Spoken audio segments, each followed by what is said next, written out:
আসসালামু আলাইকুম ওরহমতুল্লাহি ওয়াবারাকাতুহ। প্রিয় ভাই ও বন্ধুগণ, আজকে অত্যন্ত গুরুত্বপূর্ণ এবং শিক্ষণীয় একটি বিষয় নিয়ে আলোচনা করব। আজকের বিষয়টি হচ্ছে যে আমরা সকলেই জানি যে বাংলাদেশের দীর্ঘদিনের প্রধানমন্ত্রী ছিলেন, যিনি টানা প্রায় 16.5 বছর বাংলাদেশ শাসন করেছেন, বাংলাদেশের পরিচালনায় ছিলেন, যে আমরা বলছি হচ্ছে শেখ হাসিনার কথা। তিনি প্রায় 16.5 বছর টানা এই দেশটাকে তিনি শাসন করেছিলেন। কিন্তু গত 5ই আগস্ট অনাকাঙ্ক্ষিতভাবেই তার বিদায় ঘণ্টা বেজে গিয়েছে। বর্তমান তিনি আর বাংলাদেশের রাষ্ট্রীয় ক্ষমতায় নাই। এখন আমরা আসলে শিক্ষণীয় বিষয়টা কি? শিক্ষণীয় বিষয়টা হচ্ছে যে কখনোই অহংকার করতে নেই, কখনোই ক্ষমতার বলে, জোরে, টাকায়, সম্পদে কখনোই কোনো কারণে অহংকার করতে নেই। কারণ আহকামুল হাকিমিন একজন আছেন, সকল বিচারকের একজন বিচারক রয়েছেন। আমাদের আল্লাহ রব্বুল আলামিন সর্ব মানুষের বিচারক হিসেবে তিনি রয়েছেন। কিন্তু আমরা মানুষ টাকার অহংকারে, সম্পদের অহংকারে, ক্ষমতার অহংকারে আমরা সব ভুলে যাই। তো আমাদের সাবেক প্রধানমন্ত্রীও ঠিক এমনটি করেছিলেন।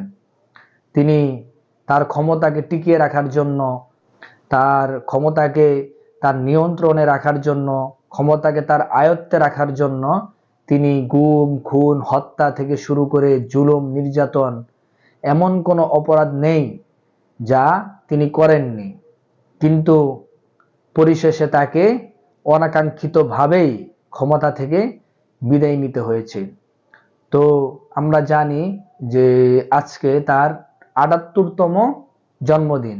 আমরা দীর্ঘ 16.5 বছরেই আমরা দেখেছি তার জন্মদিনের দিন তার যে অনুসারী রয়েছে, সমর্থক রয়েছে, তারা ধুমধাম করে তার এই জন্মদিনটি তারা পালন করে এবং তারা অত্যন্ত ব্যাপক আনন্দের সাথে, উল্লাসের সাথে এই জিনিসটি তারা পালন করে থাকে। কিন্তু এই বছর আমরা তার জন্মদিনে কোনো আনন্দ উল্লাস তো দূরের কথা, সামান্য একটু কোনো জমজমাট বা কেউ বলছে এমনও কোনো চিহ্ন যা আমরা বাংলাদেশের মিডিয়ায়, সোশ্যাল মিডিয়ায় কোথাও আমরা দেখিনি, আমাদের চোখে পড়েনি।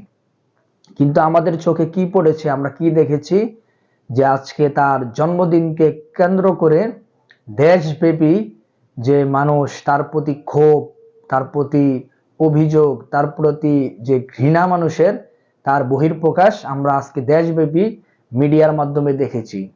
তারই একটি খণ্ড চিত্র আমি আপনাদের সামনে উপস্থাপন করছি। চলুন আমার ভিডিওতে আপনারা দেখে আসুন যে তার এই 78তম জন্মদিনটি বাংলাদেশের জনগণ কিভাবে পালন করেছে, কিভাবে পালিত হয়েছে। চলুন দেখে আসি।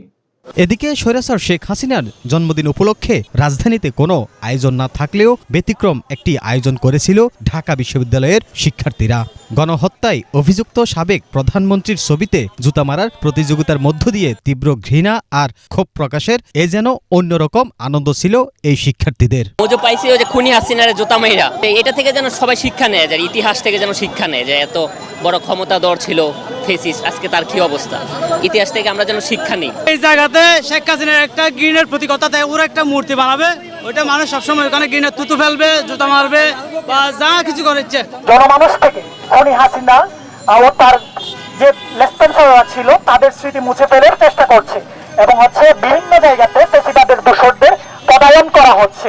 আজকে এই খুনি হাসিনার জন্মদিনে আমরা যে ভিন্নধর্মী একটা আয়োজন করেছি, এর মাধ্যমে আমরা আরো বেশি স্পষ্ট করতে পেরেছি যে এই দেশে যারা স্বৈরাচার শাসক ছিল বা সামনে যারা আসার পরিকল্পনা করছে বা ফ্যাসিস্ট হওয়ার যে পরিকল্পনা করছে, এই ধরনের পরিকল্পনা যাতে অনতিবিলম্বে তারা যাতে বন্ধ করে এবং সাধারণ মানুষের সাথে সাথে থাকে, সাধারণ মানুষের অধিকার নিয়ে কাজ করে, সেই বিষয়টা নিয়ে আমরা কাজ করছি এখন পর্যন্ত। ভবিষ্যৎ নেতাদের প্রতি আমার আহ্বান, তারা যাতে কখনো এমন কোনো সাংঘর্ষিক সম্পর্ক তৈরি না করে মানুষের সাথে, যাদেরকে একদিন তার জন্মদিনে জুতা মারার মতো ঘটনা ফুটে ওঠে।